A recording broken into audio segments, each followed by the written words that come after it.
This week's indictment of the Russian lawyer who met with Paul Manafort and Trump's family members is a huge development, since she was the most high-ranking Russian at a meeting that Bob Mueller's investigating in his collusion probe. But Mueller's office didn't just indict her, just like his office didn't actually indict Michael Cohen. The office that charged the Russian lawyer was the top federal prosecutor's office in Manhattan, the Southern District of New York.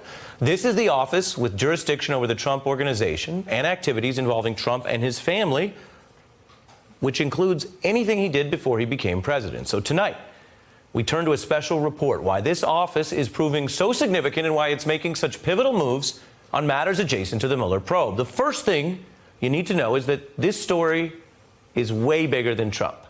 Very few federal prosecutors' offices have national reputations. Can you think of a current or past U.S. attorney from Texas or California? I can't off the top of my head. But you know several prosecutors who led this Southern District. Ferrara, who indicted hackers and murderers and some famous Democratic politicians in New York before Trump fired him. Or Rudy Giuliani, who busted bankers and mobsters and racked up a record 4,000 convictions back when Giuliani was popular across the political spectrum because of that record. Or James Comey, who led the office with a fierce independence and only left for promotion to the Bush DOJ, handing the reins to David Kelley, who prosecuted major terror cases and financial fraud. These prosecutors have long stressed that this office is special. It takes on big targets, and it's aggressive. We are aggressive. We're appropriately aggressive. That's the history of the office. I don't care who you are. Nobody's too big or too small to break the law. We are committed to identifying, targeting, disrupting, prosecuting, and eradicating all of these merchants of poison. Now, that's the people who run this office. Now, nowadays, you can't understand all the angles in the Mueller probe without understanding this office. But if you're not interested in this topic, you might think, I mean, who cares about the history and posture of this particularly aggressive office? Well, two groups of people for sure: lawyers and criminals.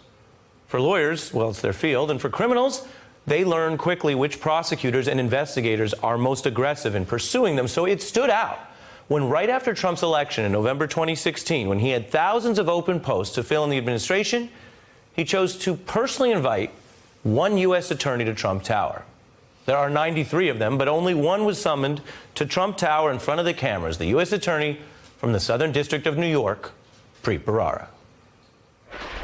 President-elect asked, presumably because he's a New Yorker and is aware of the great work that our office has done over the past 7 years, asked to meet with me to discuss whether or not I'd be prepared to stay on as the United States Attorney, to do the work as we have done it, independently, without fear or favor for the last 7 years. I agreed to stay on. He agreed to stay on, which did not last, and the meeting itself was already unusual. There's no record of other presidents personally meeting with local prosecutors during their transition, and if Trump wanted political loyalty from the prosecutor running the Southern District, he was unlikely to get it from Ferrara. We talked about this when I interviewed him. He took on Wall Street and powerful Democrats in his own party while he was in that post. We are aggressive. We're appropriately aggressive. That's the history of the office, and I think the public is better for it. People say, are you concerned about going after powerful people, politicians, or hedge fund managers? And I find that a little bit silly because a lot of what we do, the bread and butter of what we do, is go after really, really violent criminals. A guy in a suit with a lot of money doesn't pose much of a threat to our psyche. Now, you look back on all this right now, it's that office that this week indicts a Russian from the Trump Tower meeting and sends Donald Trump's lawyer to prison. When you look back at it, one can see why Trump's self-interest could be impacted by this office. But who would know that back then? Why was this high on Trump's to-do list? Ferrara later said Trump was trying to inappropriately cultivate him, and that Ferrara was fired when that failed, an echo of Trump's treatment of another former SDNY prosecutor, James Comey. It appeared to be that he was trying to cultivate some kind of relationship. So he called me in December, ostensibly just to shoot the breeze and ask me how I was doing. He called me again 2 days before the inauguration, again, seemingly to check in and shoot the breeze. And then he called me a third time when after he became president. So the call came in, I got a message. We deliberated over it, thought it was inappropriate to return the call, and 22 hours later I was asked to resign, along with 45 other people. Now, those 45 other people, those firings could help Trump. His defenders say he was cleaning house like other presidents, and this was not about the Southern District of New York. Except Trump was fixating on the Southern District. In another weird move, he began personally interviewing the candidates for that office. A radical departure from precedent. The President of the United States is personally interviewing 2 people for U.S. attorney jobs here in New York. It's a weird thing for a president to meet with potential nominees to be federal prosecutors, to be U.S. attorneys. While a president has the power to nominate U.S. attorneys, they typically do not interfere or interview prospective candidates. But Trump appointed one of those candidates that he interviewed, Jeff Berman, to head the office. Now, if Trump's goal was to finally get control of that aggressive office, he seemed to fail because it's been very busy, and that new U.S. Attorney Berman did something we know Trump hates and recused himself from some matters, including the Cohen investigation, and he says he will continue this office's traditions. Politics does not enter into our decision-making on charging a case. We bring a case when the case is ready to be brought. Now, while Mueller's investigators asked a lot of witnesses about Michael Cohen, it was that office, the Southern District, that searched Cohen's home and office and indicted him. In the media, some even suggested this meant the very independent Southern District was now acting without Mueller. This is not the special counsel's investigation. Apparently, he's punted it over to the Southern District of New York. Why, if Bob Mueller found something that was a red flag, why was it handed off to the Southern District of New York? What Mueller is doing is saying, look, this is not my area. This is outside of what I'm supposed to be doing, but you guys should take a look at this. Not exactly, though, because what we've learned is the Southern District was leading the charge while Mueller was still involved. I think where the press has gotten this all wrong is that because the search warrant was obtained in the Southern District of New York by the U.S. Attorney's Office in the Southern District of New York, that somehow Mueller has passed this whole matter off. Right. But he didn't appear to pass it all off. The Southern District pressured Cohen, and Mueller continued to get testimony from him. And they weren't just investigating those payments to women. The New York prosecutors probed Cohen's finances and his campaign spending and the Trump Organization, and how it coordinated with the National Enquirer Company, getting cooperation also from Trump's top money man as part of that Cohen inquiry. Now, we don't know if that person is still working with that office today, but then you have this new indictment of Russian lawyer Natalia Veselnitskaya, which relates to a wider money laundering case. So right there, that is 5 avenues of investigation that tee off the Mueller probe and may even serve his ultimate conclusions. Now, at times, this office may be Mueller's queen in a chess game that spans from Washington to Moscow. There's even talk among some legal experts that while Mueller has extracted what he needed, say, from Michael Cohen, it was the New York prosecutors that squeezed him, took the big risk of raiding a president's lawyer's office, and got results. Cohen's own legal advisor recently told me it was the Southern District that prevented Cohen from even getting a chance to complete his case in advance, and he questioned their judgment. They didn't tell the media. We did not allow Michael Cohen to come in and talk with us. I called it a lack of proportionality and poor judgment. Proponents of the office say they are proportionately aggressive, meaning Cohen got it rough just like past bankers, mobsters, politicians, or Martha Stewart, who've all objected to this office's approach. It is known to apply the same principles to all. Just ask Rudy Giuliani, or at least the old Giuliani back when he prosecuted crime. You really try very hard to apply the same principles to everyone. And I found being a prosecutor harder than being a candidate, because the judgments you have to make as a candidate are pretty clear. You go out and argue your case and you do the best you can. As a prosecutor, you really have people's lives in your hands, and you really want to try to be fair.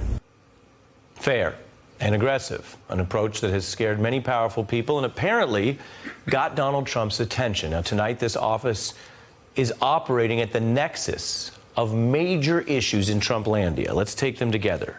Pursuing a fugitive Russian who attended the Trump Tower meeting, gathering evidence on a now confessed campaign spending crime from 2016, overseeing the imprisonment of Donald Trump's top lawyer, gathering testimony from Trump's top money man. And those are just the leads that we know about.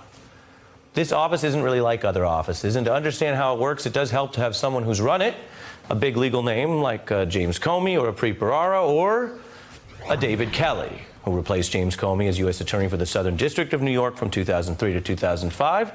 Kelley now represents Comey in private practice. He's also former chief of the Organized Crime and Terrorism Unit in that department. And I should mention, we used to practice law together. Thank you for being here. Thanks for having me.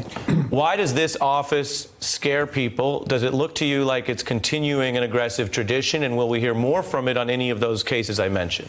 Look, historically, as everything you've seen in the last few minutes tells you, it's been an autonomous office, a very aggressive office, a very, pure prosecutorial. I mean, I think it's what everybody in the prosecutorial world kind of aspires to, because it's not driven by politics. It's driven by facts, and not to overuse a cliche. It's driven by, no fear, no favor. And that's what has always been done. And you mentioned, Jeff Berman, who was interviewed by Trump. It was a little bit unusual, but he's done a very good job where he's at, and the proof is in the pudding. He's recused himself, but he did a very good job of encircling himself with some really good, effective prosecutors. Do you think that's a hard call to raid the president's lawyer's office? I don't think it's a hard call. I think it's a call that needs to be made with great thoughtfulness, which is what they did. Do you think it takes some guts?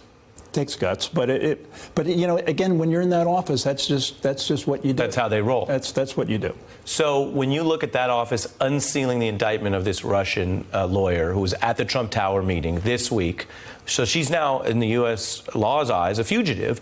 Why do they unseal that? How does that work? Can they ever catch her? Sure. So you seal an indictment because you don't want somebody to know about it. It could be for a whole host of reasons. Sometimes the person could be cooperating and so forth. Here they unsealed.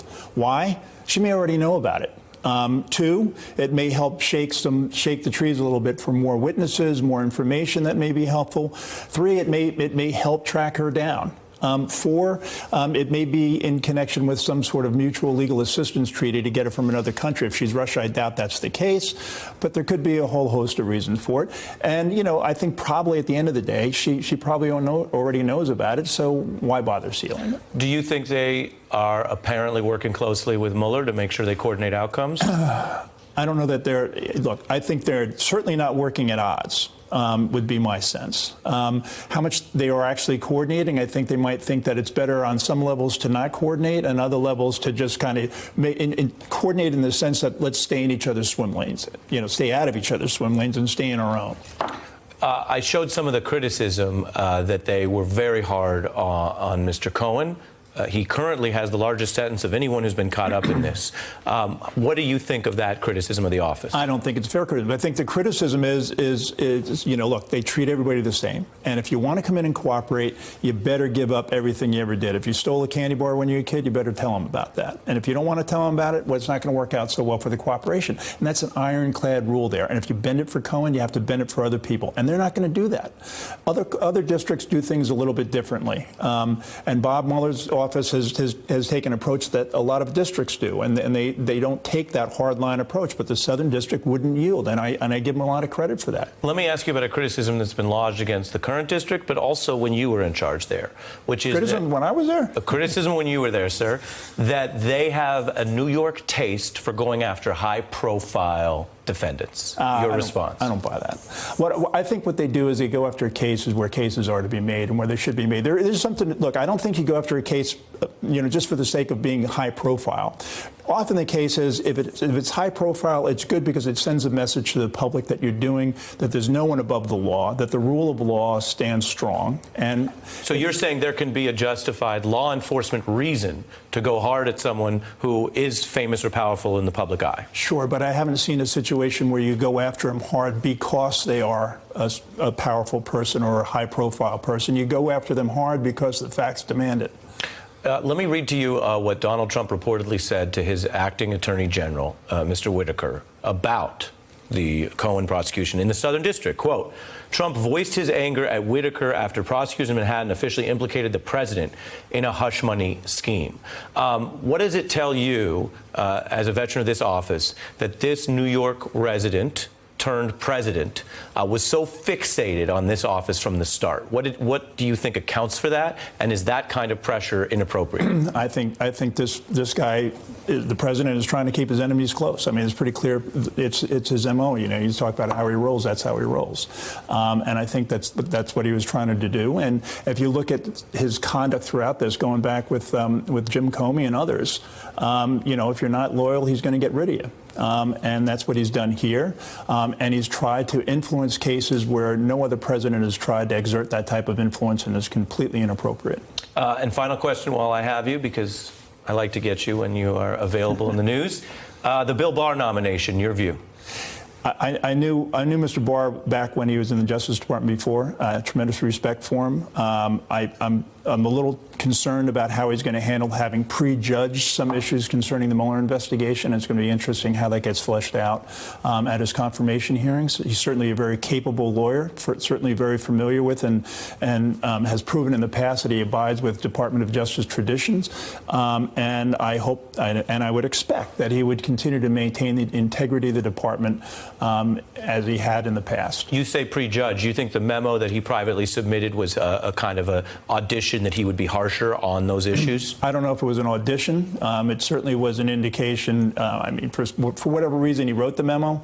But what the memo does is I think it suggests that he has a certain opinion about the case. And frankly, I don't know how well informed that opinion is.